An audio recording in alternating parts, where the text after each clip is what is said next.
Bonjour et un grand merci pour cette invitation à participer au colloque de l'ASFECA. Alors, comme tout le monde, je suis mortifié de ne pas pouvoir être présent dans la belle ville de Marseille. Mais comme nous y sommes virtuellement, je vais commencer par une histoire méditerranéenne, celle d'Ulysse et ses compagnons qui voguaient sur les flots de la Méditerranée et rencontraient les sirènes. Alors, vous remarquez sur cette illustration de la fin du 19e siècle que les sirènes ne sont pas des créatures mi-femmes, mi-poissons comme dans les mythologies scandinaves, mais plutôt un mélange de femmes et d'oiseaux. Et une des explications de ce mythe des sirènes en Méditerranée viendrait des étranges sons que les navigateurs entendaient dans la nuit.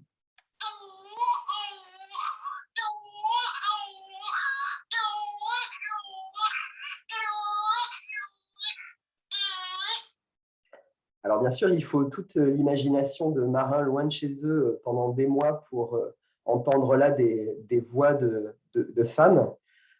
Et en fait, il ne s'agit pas de voix de femmes, mais de l'appel, de la voix de cet oiseau marin très discret, le puffin de Scopoli, qui niche tout près de la ville de Marseille, en face de la ville de Marseille, sur les îles du Frioul et sur Riou, dans le parc national des Calanques.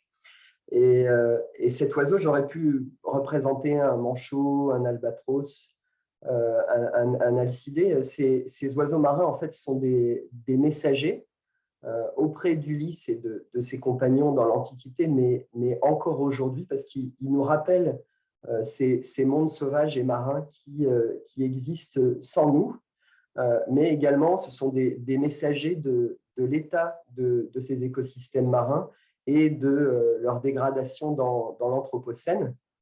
Alors, vous avez ici la représentation d'un de ces écosystèmes marins en Arctique dans toute sa complexité, hein, qui inclut aussi bien les microbes que le plancton, les mammifères marins, le détritus et les humains. Mais vous voyez que les oiseaux marins ont une position intéressante parce qu'ils sont visibles des humains, donc ils vont pouvoir nous renseigner sur l'état de ces écosystèmes. Et au fil de mes travaux, je me suis intéressé aux oiseaux marins en tant qu'indicateur écologique et un moyen d'en apprendre plus sur leur vie loin de nos yeux et aussi qu'ils nous ramènent des informations sur l'état des écosystèmes marins.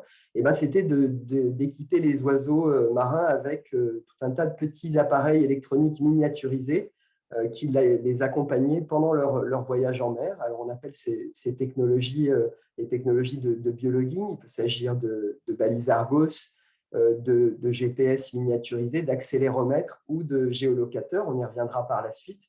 Et toutes ces informations sont désormais collectées sur l'ensemble du cycle de vie des oiseaux marins. Et par exemple, ici, je vous donne la primeur d'une étude tirée des travaux de master de Alice Bernard qui viennent d'être publiés.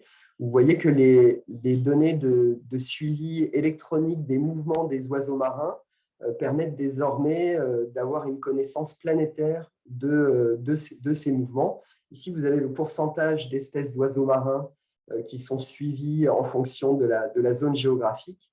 Donc, vous voyez une emphase importante dans l'océan austral, principalement due à tous les travaux dans les terres australes et antarctiques françaises, une bonne connaissance en Atlantique, mais des lacunes dans le Pacifique tropical, par exemple.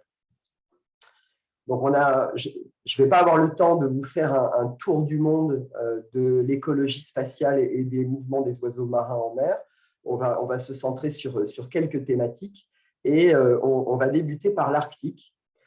Pour des raisons assez évidentes. Vous voyez sur cette illustration que l'Arctique se réchauffe beaucoup plus et beaucoup plus rapidement que le reste de la planète actuellement. Et donc, très, très logiquement, avec mon équipe et le soutien de l'Institut polaire Paul-Émile Victor, depuis une vingtaine d'années, je travaille au Groenland, d'abord à l'ouest, puis à l'est, pour essayer de comprendre les conséquences du réchauffement sur les écosystèmes côtiers de l'Arctique en utilisant les oiseaux marins comme indicateur écologique. Alors, j'ai eu la chance d'être accompagné dans ces travaux par beaucoup de collaborateurs, de collaboratrices, mais notamment par 4 étudiants et étudiantes en thèse extraordinaires que j'aimerais remercier ici. Donc, Anne Harding, avec laquelle j'ai monté le programme au Groenland, puis Jérôme Faure, Françoise Amélino et plus récemment Manon Clairbeau. On s'est concentré dans ces études sur un petit oiseau peu connu en France, mais qui est un des cousins du macaron moine, ce bel alcidé au bec de perroquet qui niche au sein de la réserve naturelle des Sept-Îles dans les Côtes d'Armor. Et le mergule nain, donc, qui a à peu près la taille d'une pie sans la queue et qui pèse 150 grammes, est néanmoins l'oiseau marin le plus qui a les plus grandes populations de tous les oiseaux de l'Arctique, ces populations étant estimées à une taille entre 40 et 80 millions, donc écologiquement très important et un messager de l'incidence du réchauffement de l'Arctique. Alors, cet oiseau, quand on a commencé à l'étudier, il était peu connu. Et notamment, on savait qu'il se nourrissait de zooplancton, mais on ne savait pas absolument pas comment il capturait ce zooplancton. Donc, dans le cadre d'une collaboration avec Manfred Enstip de l'IPHC à Strasbourg et Sébastien Descamps à l'Institut polaire norvégien, eh ben, on a fait du mergule piscine au Spitzberg. On a fait plonger les mergules dans une piscine avec du plancton. Et là, vous voyez, attention, hop, les mergules capturent les planctons, les organismes du zooplancton un par un, avec ce petit mécanisme aussi d'aspiration dû à leur poche sublinguale. Et donc, dans un océan arctique qui se réchauffe, et là où le plancton en fait, risque d'être de plus en plus petite taille, et ben, les mergules vont devoir en capturer de plus en plus. Et ce plancton, les communautés de zooplancton sont modifiées parce que la glace de mer disparaît. Et donc, on s'est demandé comment les mergules allaient continuer à trouver du zooplancton dans cet océan arctique au sein duquel la glace allait disparaître. Alors, pour mieux le comprendre, dans le cadre de la thèse de Françoise Amélino, on a équipé des mergules ici sur la côte est du Groenland 2 GPS miniaturisé. Et vous voyez ici les trajets en noir des différents mergules et en rouge leur zone de nourrissage. Alors, en juillet 2012, il y avait de la glace de mer ici au large de la colonie. Et les oiseaux sont venus se nourrir en bordure de cette glace de mer. Et en 2014, il y avait beaucoup moins de glace de mer. La bordure de la glace de mer était ici beaucoup plus au nord. Mais vous voyez que les mergules ont continué à se nourrir, en gros, dans la même zone. Et ce qu'on a compris à cette occasion, c'est qu'ils ne recherchaient pas forcément la proximité de la glace de mer, mais ils recherchaient la proximité du plateau continental, cette zone au sein de laquelle en fait, la profondeur de l'océan augmente rapidement. Et c'est cette espèce de marche océanique qui va créer des conditions qui vont agréger le zooplancton. Et c'est ce que les mergules recherchent. Donc peut-être une lueur d'espoir, même en l'absence de glace de mer, en tout cas au large de la côte est du Groenland, les mergules semblent capables de continuer à se nourrir. Alors, on était frustrés au Groenland Est parce qu'on avait l'impression d'arriver un peu trop tard, c'est-à-dire qu'il y avait déjà plus beaucoup de glace de mer au début des années 2000, des années 2010, quand on a commencé ce suivi. Donc, on a recherché une zone de l'Arctique plus englacée. Avec Jérôme Faure, on a rejoint en 2013 une expédition National Geographic en terre François-Joseph. Et ce qu'on espérait, vous voyez, donc vous avez ici la terre François-Joseph, l'archipel du Svalbard, la Nouvelle-Zambie en Russie et le Groenland, donc une des terres les plus proches du pôle Nord. Et ce qu'on espérait en terre François-Joseph, c'était trouver un Éden arctique comme celui qu'avait parcouru Fridtjof Nansen et son compagnon Johansen à la fin du 19e siècle. En fait, en arrivant en terre François-Joseph, on a trouvé ça, c'est-à-dire un archipel complètement dénué de glace de mer en été. On a équipé les mergules de petits enregistreurs électroniques que vous voyez ici scotchés sur leur poitrine pour un voyage en mer. Et on pensait que comme au Groenland-Est, ils allaient partir à 100 km au large. Et en fait, en étudiant les enregistrements de ces petits appareils, on s'est rendu compte qu'ils partaient seulement à 1 ou 2 km de la colonie. Et c'est là qu'on s'est souvenu qu'on avait vu ça, qu'on avait vu cette structure océanographique depuis le haut de la montagne. Ici, vous avez une zone de contact entre la zone correspondant aux eaux de fonte d'un glacier côtier et les eaux océaniques. Et donc, on est parti en Zodiac avec Jérôme Faure et on a suivi cette ligne de partage des eaux. Et là, les mergules étaient alignés et en fait, ils se nourrissaient sur un rideau de plancton mort qui avait été tué par les différences de température entre les eaux très froides de fonte du glacier et les eaux océaniques plus chaudes. Donc, au lieu de partir très loin à la recherche d'une glace de mer qui était en train de disparaître, ils avaient trouvé une nouvelle zone de nourrissage en milieu côtier. Donc, ce qu'on a identifié là, c'est une réponse non linéaire des oiseaux au changement climatique en Arctique. Et si on représente ça de manière graphique, ici, on a un réchauffement au fil du temps. Et puis, la performance des mergules, et bien, dans un premier temps, elle diminue avec la perte de la glace de mer. Elle augmente avec la fonte des glaciers côtiers qui crée un nouvel écosystème dans les zones côtières. Mais une fois que ces glaciers auront fini de fondre, ce qui est probable, ben là, à nouveau, les mergules perdront leur écosystème et leur zone de nourrissage, sauf si ils changent de régime alimentaire, ce qui est probable, mais là, on part dans l'inconnu. Alors, ces adaptations des mergules au réchauffement de l'Arctique, on les a étudiées d'une part pendant la saison de reproduction, comme je viens de le montrer, mais également au cours de leur migration. Et on a pu suivre ces migrations en équipant les oiseaux de petits géolocateurs qui pèsent moins d'1 gramme qu'on attache sur la bague métallique qui est utilisée pour identifier les oiseaux. Et on a fait ça au cours du postdoc de Jérôme Faure au Danemark. Donc, on a équipé des oiseaux sur 4 colonies, une au nord-ouest du Groenland, une sur la côte est du Groenland, une au Spitzberg et sur l'île aux ours. Et ce qu'on a découvert, c'est que ces oiseaux, dans un premier temps, rejoignaient des zones en automne au sein desquelles ils muaient, et probablement dans ces zones qui souvent sont situées plus au nord, en fait, que leur colonie de reproduction. Et bien, ils trouvent des conditions de nourrissage particulièrement favorables et ils restent à la surface de l'océan pendant qu'ils muent, qu'ils changent leur plumage. Et une fois qu'ils sont tout neufs, et ben, ils partent en migration assez loin de là pour rejoindre des zones, soit dans le détroit de Davis, entre le Groenland et l'Arctique canadien, ou au large de Terre-Neuve, pour après, au printemps, retourner vers leur zone de nidification. Alors, pour certaines colonies, ça représente un aller-retour de 8000 km, pas mal pour un petit oiseau de seulement 150 grammes. Donc, on a étudié ces migrations et on s'est posé la question de l'incidence du réchauffement climatique sur ces voies migratoires dans le cadre de la thèse de Manon Clairbeau.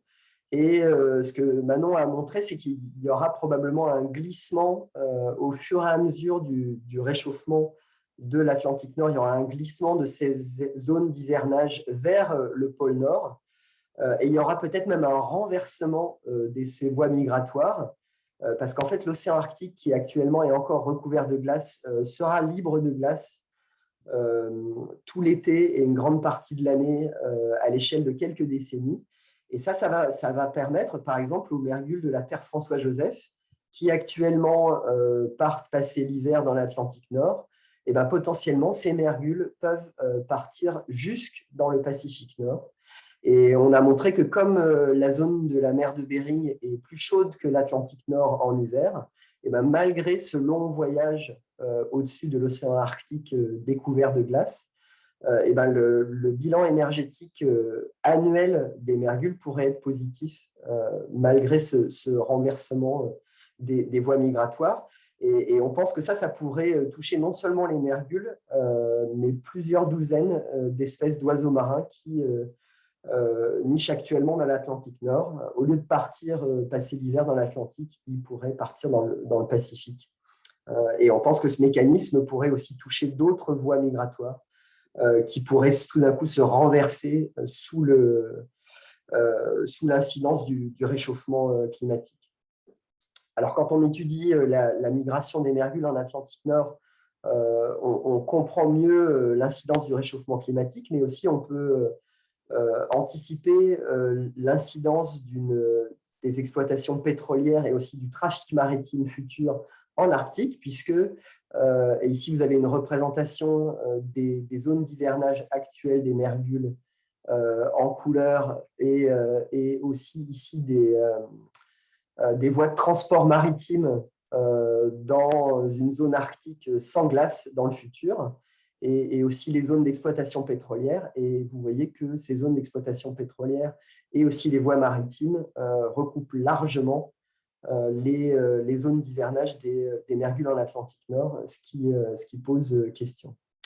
Alors, tous ces résultats sur la migration des oiseaux de l'Arctique, on ne les garde pas pour nous, on les publie et aussi on les rend disponibles aux décideurs. Et avec Jérôme Faure, on représente la France dans plusieurs instances internationales liées au Conseil arctique, ce qui permet de créer un lien entre ces résultats de recherche et toutes les questions que les peuples premiers de l'Arctique peuvent avoir sur l'incidence du réchauffement sur leur lieu de vie dans le haut Arctique. Donc là, j'ai fait un focus sur le changement climatique, mais comme le dit très bien mon collègue américain David Henley, les changements climatiques n'expliquent pas tout. Et donc, dans une seconde partie de cet exposé, je vais vous parler plutôt de l'incidence des pêcheries. Et pour ça, on va changer d'hémisphère et partir dans l'upwelling du Benguela. Comme vous voyez sur cette représentation planétaire de la distribution du phytoplancton à la surface des océans, il y a des zones de l'océan qui sont peu productives, comme ici dans les zones tropicales des trois océans. Mais il y a des zones côtières qui sont extrêmement productives, et c'est le cas de la zone côtière en Afrique australe, au large de l'Afrique du Sud, de la Namibie et de l'Angola, dans la zone qu'on appelle le Benguela. Alors, une très forte productivité primaire. Vous voyez ici beaucoup de phytoplancton en zone côtière. Et cette productivité très forte, ça crée vraiment ça génère beaucoup de nourriture pour les prédateurs marins, que ce soit les oiseaux marins ou les baleines ou les dauphins, comme on le voit sur cette photo. Alors, on pourrait penser que le Benguela est vraiment une prairie marine de l'abondance, mais ça, c'est sans compter avec les pêcheries dans cette zone qui ont vraiment une incidence très forte sur les ressources marines, en particulier sur les petits poissons pélagiques, sardines, anchois, qui sont prélevés, je pense, plus que de raison. Et ça contribue au déclin de toute une communauté d'oiseaux marins dans le Benguela, et notamment le manchot du Cap, le fou du Cap et le cormoran du Cap sont trois espèces endémiques à cette zone côtière qui sont toutes en danger d'extinction. Alors, je travaille en Afrique du Sud depuis une vingtaine d'années, et initialement, j'y suis allé pour tester des GPS miniaturisés. C'était les premiers dont on disposait au début des années 2000. Et donc, j'y allais pour tester des hypothèses assez fondamentales sur l'écologie comportementale, l'écologie spatiale des oiseaux marins. Et ces GPS nous ont donné tout un tas d'informations très précises sur le comportement en mer, par exemple des fous du Cap, comme on le voit ici, donc les zones de leur trajet au cours desquelles ils voyagent, puis les zones dans lesquelles ils se nourrissent, se reposent et se nourrissent encore avant de rentrer à la colonie. Et en faisant ce type de suivi GPS sur plusieurs colonies de reproduction en Afrique du Sud au début des années 2000. On a identifié un phénomène assez fascinant qu'on a nommé diplomatie marine. Alors, vous voyez ici sur cette première représentation l'utilisation de l'espace par des fous du Cap d'une colonie de reproduction à Lambert's Bay, donc pour 55 oiseaux. Et puis, pour la colonie, sur la seconde carte, vous avez l'utilisation de l'espace pour d'autres fous du Cap d'une colonie à une centaine de kilomètres au sud sur l'île de Malajas. Et de manière assez fascinante, alors que les oiseaux de Malajas pourraient très bien venir et empiéter sur la zone de nourrissage des oiseaux de Bird Island, et bien, il n'y a pas de recoupement de ces zones de nourrissage. Donc, il y a en fait une répartition de l'espace et on pense une forme d'auto-organisation et d'utilisation de l'information publique pour créer des caractéristiques culturelles spécifiques à chacune de ces colonies qui font qu'il y a une répartition de l'espace qui minimise la compétition entre ces deux colonies de reproduction. Et ça, cette répartition, elle est stable dans le temps. Et avec des collègues britanniques, on a validé exactement ce même type de répartition pour les colonies de fous de bassin tout autour des îles britanniques.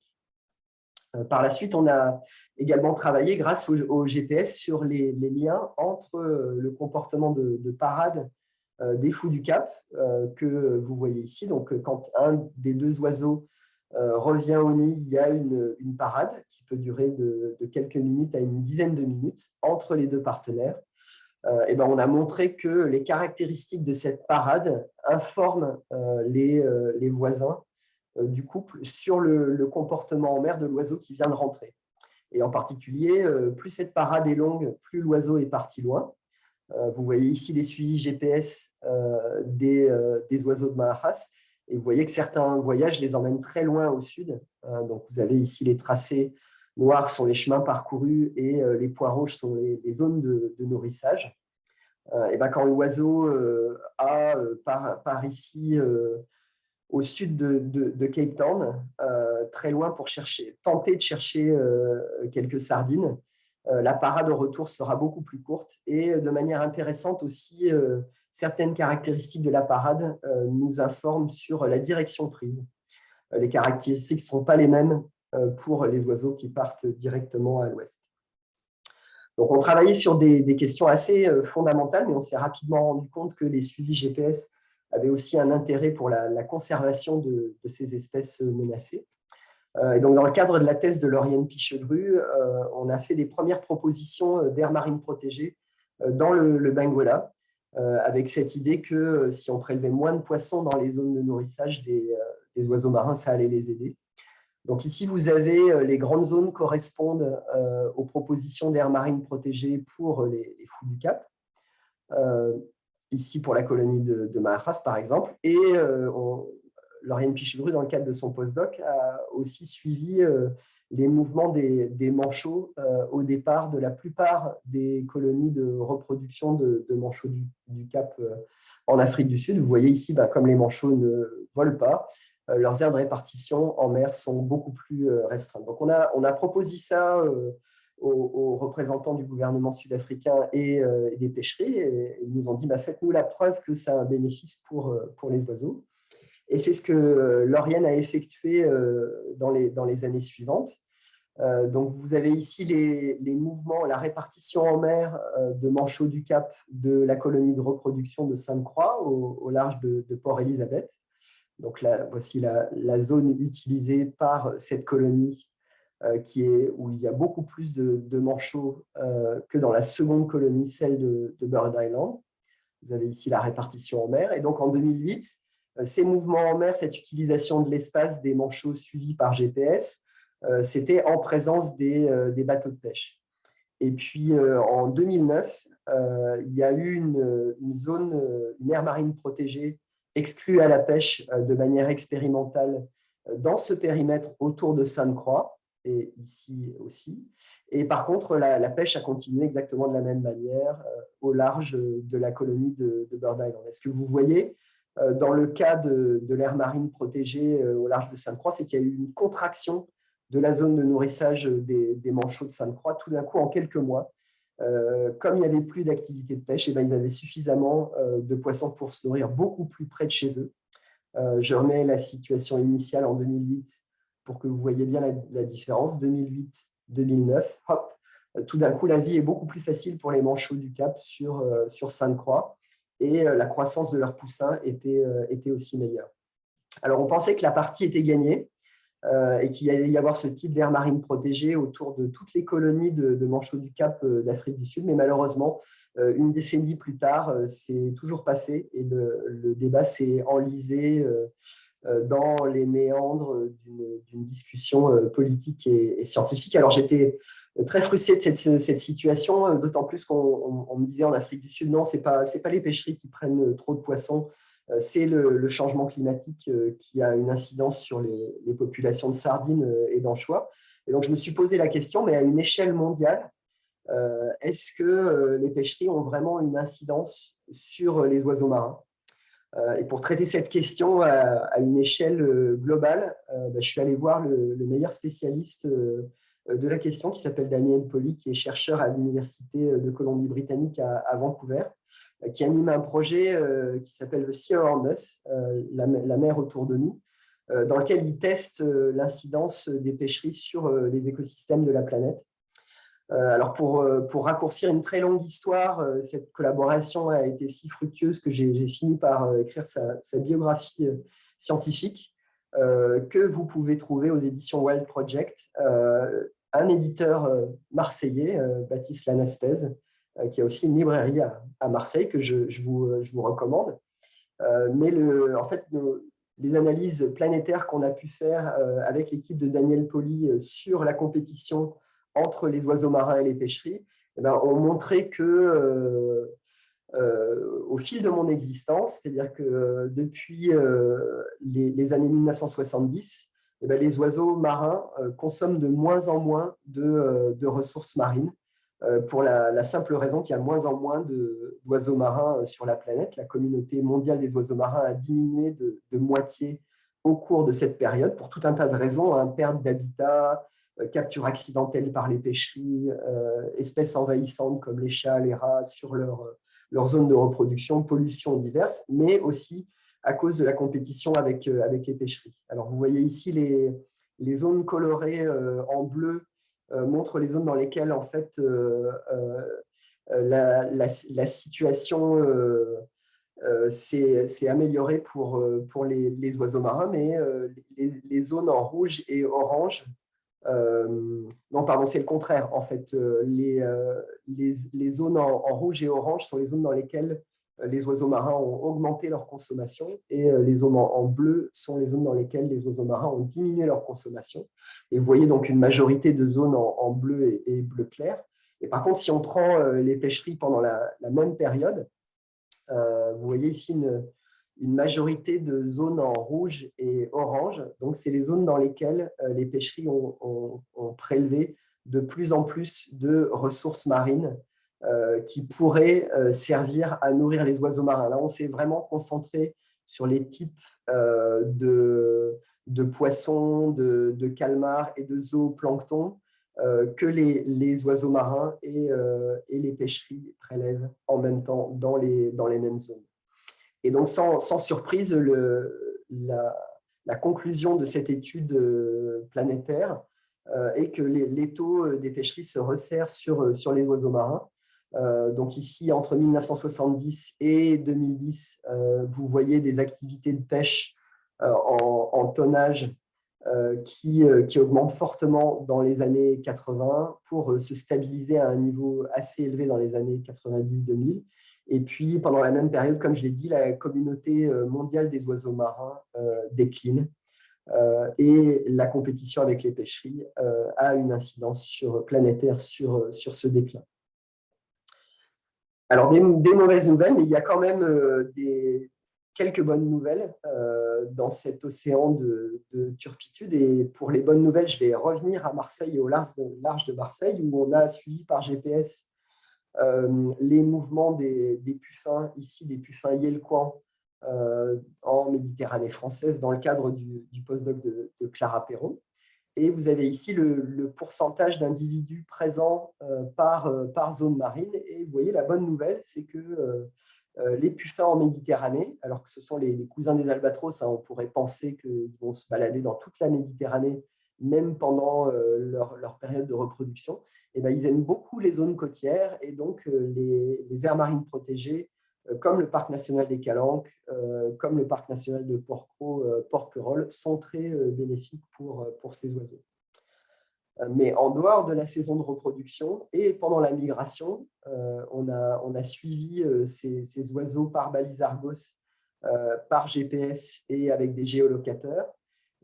Et aussi bien pour les fous de bassin des 7 îles que pour les puffins de Scopoli des îles de Marseille, et ben on s'est rendu compte qu'ils avaient des mouvements qui les amenaient dans des zones dans lesquelles ils étaient plus en danger que dans les eaux françaises. Si on détaille ici la situation pour les fous de bassin étudiés dans le cadre du postdoc d'Amélie Lescroel, donc les fous de bassin nichent sur l'île de Rouzic dans les Côtes d'Armor.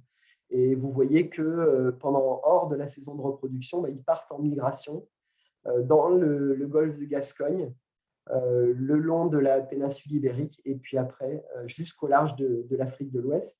Et l'Afrique de l'Ouest, c'est aussi une zone très fréquentée par les puffins de Scopoli de différentes classes d'âge, que ce soit des juvéniles, des subadultes ou des adultes, qui ont été suivis depuis les îles de Marseille et depuis la Corse. Sachant que ces puffins de Scopoli dépassent l'Afrique de l'Ouest et l'Afrique de l'Ouest pour aller jusque dans le golfe de Guinée dans certains cas. Et pourquoi c'est important d'avoir ce type de connaissances? C'est parce que l'Afrique de l'Ouest est vraiment un point chaud de la pêche illégale.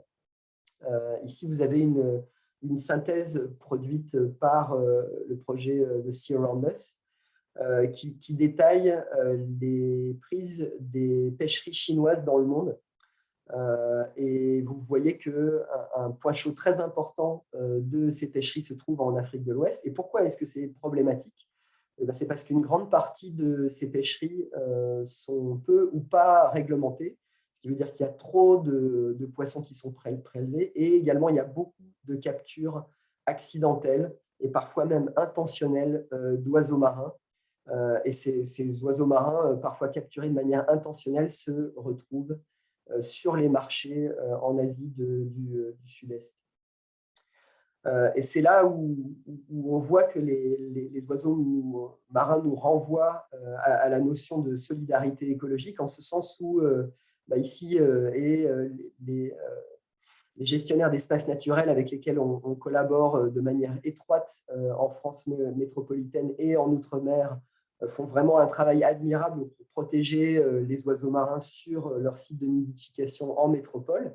C'est le cas ici pour les fous de bassin de Rouzic aux 7 îles. Mais en fait, dans ce débat et autour de la conservation des oiseaux marins, il faut vraiment prendre en compte la géopolitique globale, puisque beaucoup de ces fous de bassin vont en fait mourir à cause d'activités et d'une anthropisation incontrôlée au large de l'Afrique de l'Ouest. Et vous n'êtes pas sans savoir que en fait, toutes ces activités en Afrique de l'Ouest et en Afrique sont une des causes des mouvements migratoires des peuples subsahariens vers l'Europe. Et donc, au final, ce qu'on apprend en étudiant l'écologie spatiale des oiseaux marins grâce au biologuing, c'est que quand on parle de conservation marine, il faut s'efforcer de voir les océans par les yeux des oiseaux marins, donc au figuré, mais aussi au sens propre.